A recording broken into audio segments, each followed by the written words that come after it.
আপনারা দেখছেন CPIM supporters Bengal, সঙ্গে আমি রায়হান সাব্বির। বন্ধুরা, আপনারা যদি আমাদের চ্যানেলে নতুন হয়ে থাকেন, আমাদের চ্যানেলটিকে সাবস্ক্রাইব করে আমাদের সাথে থাকুন। আপনারা যে ভিডিওটি দেখছেন, এটি ইনসাফ যাত্রার 39তম দিনের ইনসাফ যাত্রা চলাকালীন শহীদ কমরেড স্বপন কোলের বাড়িতে যখন কমরেড মীনাক্ষী মুখার্জিরা দেখা করতে যান, এটি সেই মুহূর্তের ভিডিও। কমরেড মীনাক্ষী মুখার্জিদের সাথে এদিনের ইনসাফ যাত্রায় উপস্থিত ছিলেন পুলিশের হাতে খুন হওয়া আনিস খানের বাবা সালিম খান। তিনি শহীদ কমরেড স্বপন কোলের মায়ের সঙ্গে কথা বললেন। তো চলুন বন্ধুরা, আমরা শুনে নেব দুই শহীদ পরিবারের মধ্যে কি কি কথাবার্তা হলো।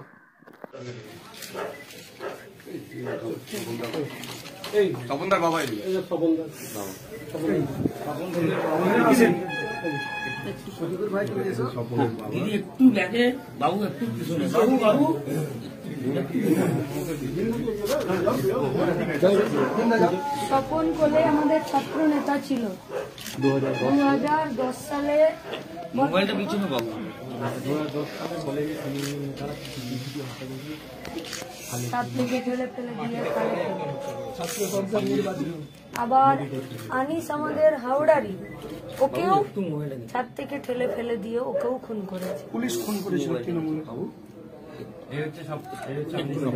এটাও স্বপন, এটাও আনিসের মা, আর এটাও স্বপনের বাবা। জানি 16 ডিসেম্বর, আজকে 11 ডিসেম্বর, আর 7 দিন বাদেই 5 দিন বাদে স্বপনের শহীদ দিবস। স্বপনের ছবি না? হ্যাঁ, ওখানে মালা টালা দেওয়ার ব্যবস্থা আছে। স্বপনের শহীদ কাকিমা আসছি। সব পুলিশের শাস্তির দাবিতে ইনসাফ যাত্রায় হাঁটছি 7 দিন। 7 জানুয়ারি আমরা ব্রিগেড সমাবেশ। আসতে হবে আপনাদের সবাই। লড়াই চলবে, আমরা ছেড়ে দিয়ে নিই লড়াই। আপনার ছেলেকে দেখে আমরা লড়াই করার জন্য দেখি গোটা পশ্চিমবঙ্গে হাজার হাজার স্বপ্ন যারা আপনাকে মা বলে ডাকে।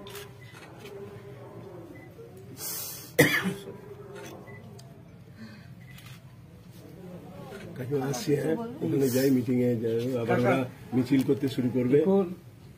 আপনার ছেলেকে যেমন পুলিশ তৃণমূল নেতারা ঠেঙিয়ে পুলিশকে দিয়ে সেই তৃণমূল পুলিশকে দিয়ে রাতের অন্ধকারে রাত 12:30টার সময় আনিস ছিল আমার সামনে ছাতে চিকেন মাটির তলায় ফেলে দিয়ে সেই ইনসাফের জন্য আজ রাস্তায় নেমেছি। আমি সকলের সঙ্গে পা মিলেছি।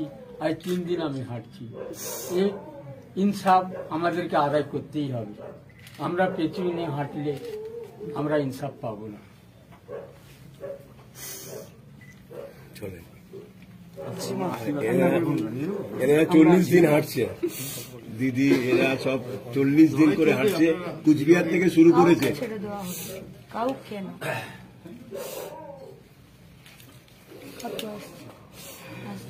কাকিমা আসছি, হ্যাঁ, চলো আমরা এগিয়ে যাই।